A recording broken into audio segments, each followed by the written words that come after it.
I wonder if this is a familiar pattern to you. You've begun to do some work on yourself in order to change your frequency. You want to make some changes in your life, whether that's manifesting consciously things that you want, whether that's changing or releasing old patterns in your life that have been holding you back. Maybe that involves something like releasing limiting beliefs or somatic work, journaling, tapping, whatever it is that you're doing.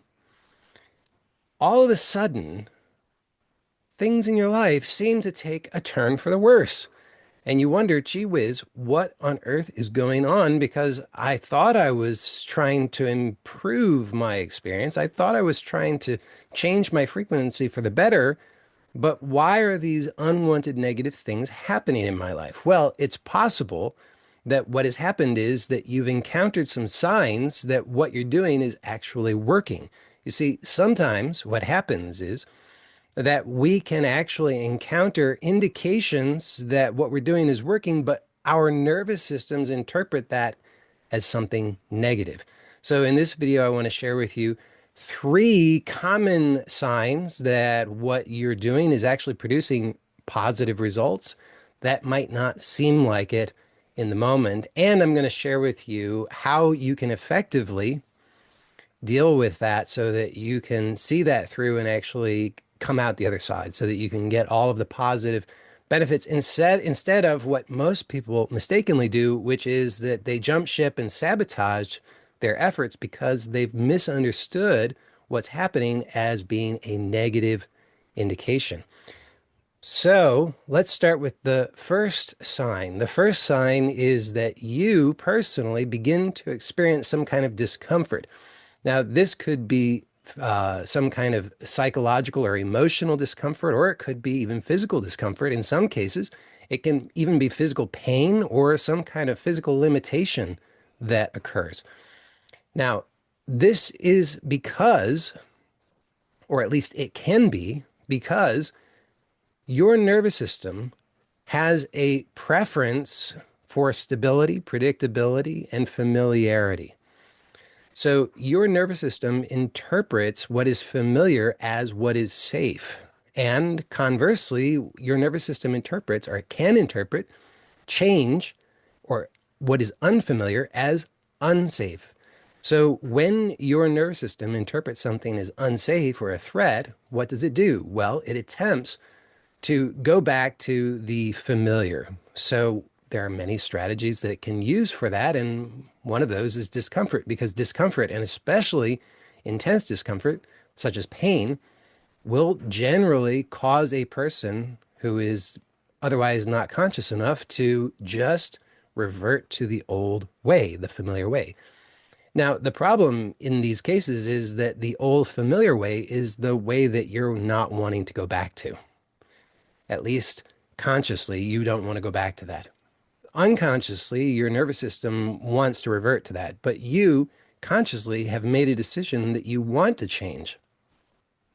So here's where the challenge is, because you're making that choice consciously to make the change, but your nervous system is reacting to that change as a threat.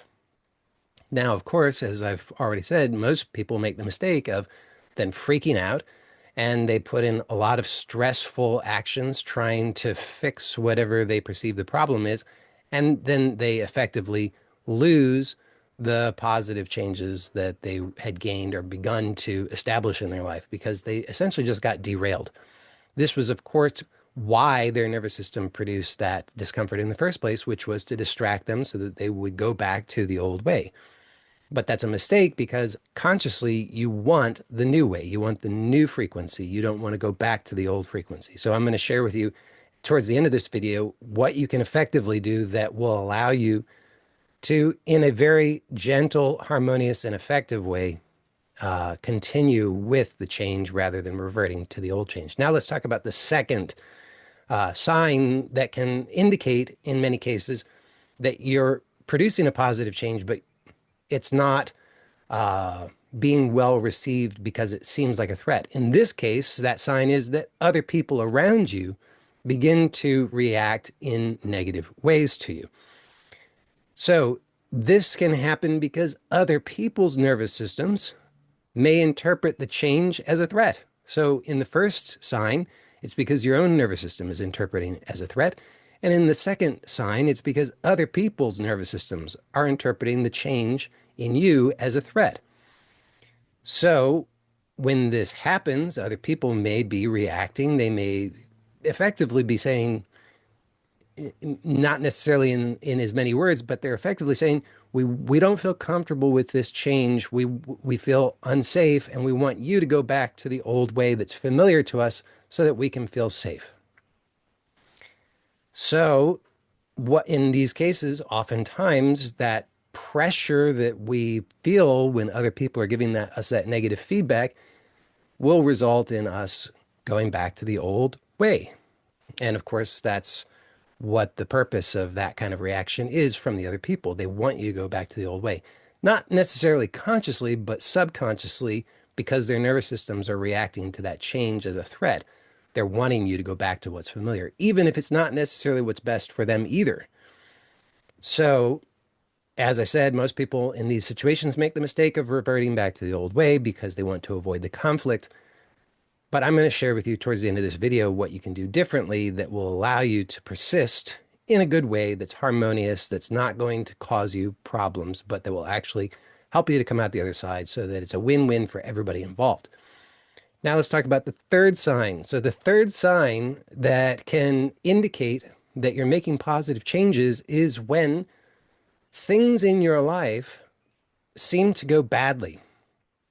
So these would be seemingly external factors like you suddenly lose your job, or you suddenly somebody just you get in a conflict with somebody and they leave your life, or you lose your housing situation, or something along these lines. Something happens in seemingly external to you that you interpret as some kind of loss or negative thing, something bad. You interpret it as something bad.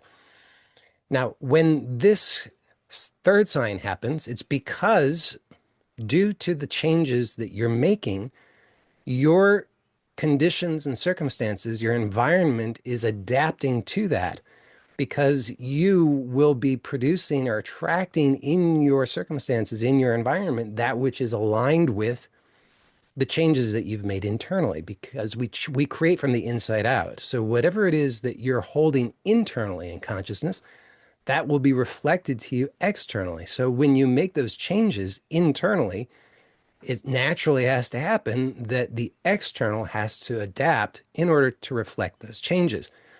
So sometimes those changes involve what seems to be like loss or conflict or things of this nature. And your nervous system will interpret that as, oh no, that's bad. I don't like to lose things. I don't like conflict. I don't like these kinds of changes. But the mistake there is to freak out and scramble trying to get back the things that you perceive that you have lost, that you perceive incorrectly that you need. And because that would just involve you having to go back to the old frequency. You'd have to go back to the old ways within yourself in order to be aligned with the old external conditions and circumstances. So now that I've shared with you three of these signs, I want to briefly point out that not in every case, when you make the change, will you see one or more of these signs. Sometimes we make changes and we experience that in a very smooth, harmonious, and pleasant way. And that's always very nice when that happens. However, in some cases, it's not something that happens in such a smooth way. And so you may encounter one or more of these signs. And when you do, I now want to share with you what you could do to allow yourself to come out the other side in the best possible way. Because as I've already pointed out, one of the common mistakes that people make is that they succumb to the fear and they freak out, and then they're scrambling, trying to get back to the old way. And of course, when they do that, then they're going back to the old way within themselves, because that's the only way to produce the old way externally. Is you have to revert to the old way internally, so that then your external situation will reflect that old way.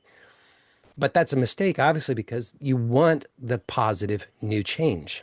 And so reverting to the old way is not going to allow you to have or maintain that change. So if you want to continue to have that new change, but you want to be able to have that in a way that you experience as pleasant, which is obviously the point, then it's necessary to have the skill set that will allow you to make that transition.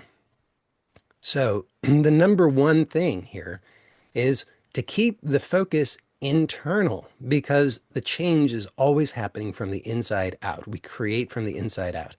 So whatever changes are happening on the outside, or rather, I should say, whatever it is that you notice on the outside is really a reflection of the inside. And there's always some lag time. When you make the change internally, then there's a lag between the internal and then the external reflection of that.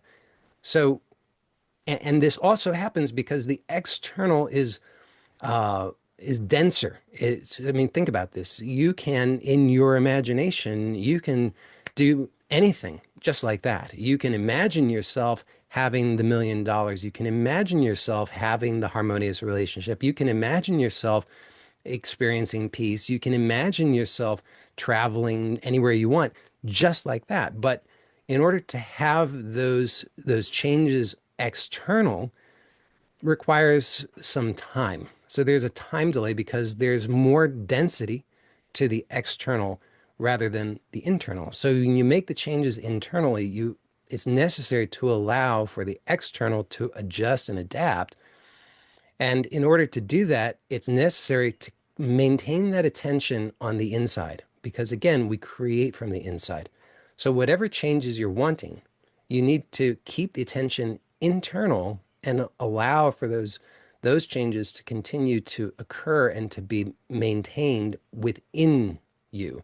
And don't worry about what's happening on the outside. Well, that's a little easier said than done, you might say. But I'm going to share with you a very powerful but simple approach that you can use that will help you with this.